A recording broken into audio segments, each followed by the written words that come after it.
Hello and welcome GCSE students to another GCSE biology revision session, this time focusing on the topic of cell division. So a quick reminder as to how to use this video. If you've already seen my face and you've already used one of these video lessons, then please feel free to skip this portion of the video. However, if you are new around here, please take a moment to pause this video and have a read of the 4 points on the screen in front of you. It is a lot of reading, but it's going to be really, really important because that's going to explain to you how best to use this video so that you're not wasting your time. So pause the video, have a go at reading it if you don't know what you're doing, but if you do, let's get into the video. Alright, so a quick learning map with regards to what we're going to be achieving in today's session. So the first thing we're going to look at is a couple of key definitions. We're then going to look at what mitosis is and how it happens. We're then going to do a similar activity with meiosis, and then we're going to move on to comparing mitosis against meiosis before we finished off with a fast fire 4 series of summary questions. Now, just a warning as well. This session is going to be a bit of a long one and it is going to be quite writing intense. I'm sorry it is like that, but this is quite a detailed topic that does need a lot of nuances to be familiarized. So it's going to be quite an in-depth session. It's going to require a little bit of your time, effort and energy, but please do your best to focus throughout it. Let's get going. So the first thing that you need to do is not be overwhelmed by the amount of writing on the screen, first of all. So question number 1. So what I want you to do is match the keyword to the definition. So on the left, there are 6 keywords: mitosis, diploid, meiosis, haploid, gamete, and chromosome. And on the right, there are 6 definitions. Your task is to write out the definitions in full if you're doing the red one, and if you're doing the blue activity, match the keyword, so one of the 6 keywords, to the correct number on the right. So pause the video and have a go at completing this activity. And then obviously when you're ready, press play again. Right, so hopefully you managed to get that done, and let's go through some of the answers. So question number 1, the process by which a single cell divides into 2 identical daughter cells is mitosis. We're going to have a look at that in just a second. A cell that contains half the regular amount of chromosomes, 23, is indeed haploid. A sex cell, egg or a sperm, is known as a gamete. A thin strand of DNA is known as a chromosome. The process by which a single cell divides into 4 unique haploid cells is called meiosis. We're going to have a look at that after mitosis. And containing the regular amount of chromosomes, or 23 pairs, is known as diploid. Note as well the difference between diploid and haploid. If it contains just 23 chromosomes, it's haploid. If it contains 23 pairs, so twice as many as a haploid cell, then it's a diploid cell. And every cell in your body, unless it's a sperm or an egg cell, is diploid. Okay, that's really important for you to know. Let's get going. Alright, so on the left hand side of the screen is a diagram of mitosis. What I want you to do is describe the process of mitosis. So if you're doing the red activity, what I want you to do is draw the diagram out on the left and write out the correct matching statements alongside each diagram.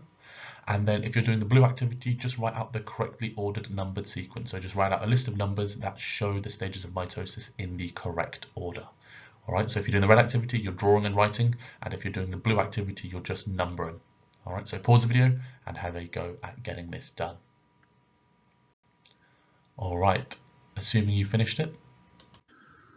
Alright, so the answers to question number 1. Now remember, these are in purple, so you need to be self-assessing your work. So the first part of the diagram showed a resting cell with 2 copies of each chromosome, or 23 pairs. The second part of the diagram shows the chromosomes getting duplicated. The third part showed the chromosomes lining up along the equator of the nucleus. The fourth part showed the chromosomes being pulled apart by cell fibers, which are those black lines. The fifth part showed the chromosomes moving to opposite poles and the nucleus beginning to split.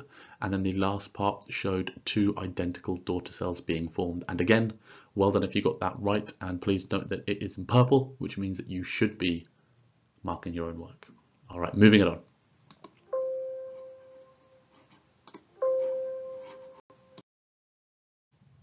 And now on to question number 3. So we're doing the exact same activity, but this time we're doing it with the diagrams of meiosis instead of mitosis. So what I want you to do is to describe the process of meiosis. So if you're doing the red activity, draw out the diagram and write out the matching statements next to the correct part of the diagram. And if you do the blue activity, just write out the correctly ordered number sequence. So no need to draw anything, no need to write anything, just write out the correct numbered sequence. So again, if you're doing the red activity, it's going to take a little bit of time because you're drawing and writing, but don't worry about that. Just pause the video and have a go at doing it. And then obviously play it when you are ready. And here are our answers. So to describe the process of meiosis, the first part of the diagram, as with the one of mitosis, shows a resting cell with 2 copies of each chromosome. And remember, this is all in purple, so please make sure you're marking your work. The second part of the diagram, which shows the chromosomes being duplicated. And then the third part of the diagram shows similar chromosomes lining up before we move on to the fourth part, which shows sections of DNA swapping in a process called crossing over. And this is to ensure that each one of the gametes or the daughter cells has a bit of DNA both from the mother and from the father. The fifth part of the diagram shows the first cell division, which produces 2 cells, and that's typically where mitosis stops. But in meiosis, we get a second cell division, and this produces 4 haploid cells. So these are cells with half the amount of DNA in them. All right, so very, very well done if you managed to get that one correct as well.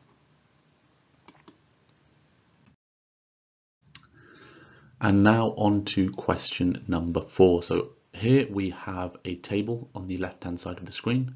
What I want you to do if you're doing the red or the blue task is to complete the table. Okay, so you're filling in the blank bits for both mitosis and for meiosis.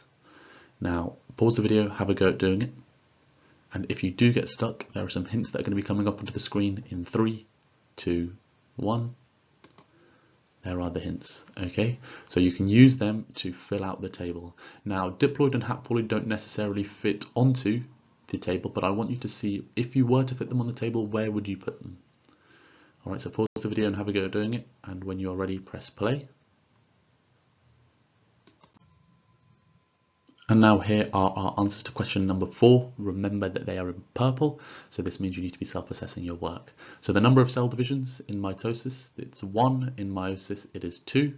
The number of daughter cells formed in mitosis, it is 2. In meiosis, it is 4. Mitosis is needed for growth and repair. Meiosis is needed for making gametes. Are identical daughter cells formed in mitosis? It is yes, and they are diploid. In meiosis, no identical daughter cells are formed because remember, crossing over happens, and they are haploid, which means they're gametes, obviously, as you've said, and they are used to produce egg and sperm cells.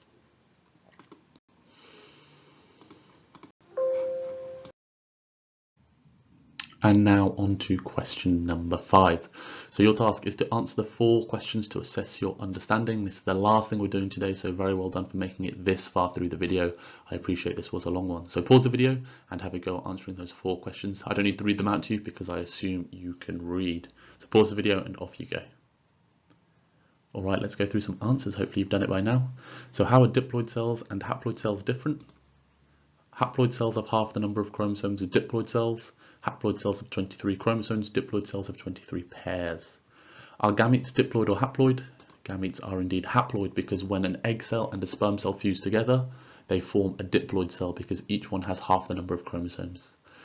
Which type of cell division is used for growth and repair? You should have got that one as being mitosis. And which type of cell division produces 4 unique daughter cells? That indeed is meiosis. As always, very, very well done on making it so far through the video. Not an easy topic, I know, was quite a tricky one, but really, really well done for getting this far. And as always, I hope to see you again in the next video.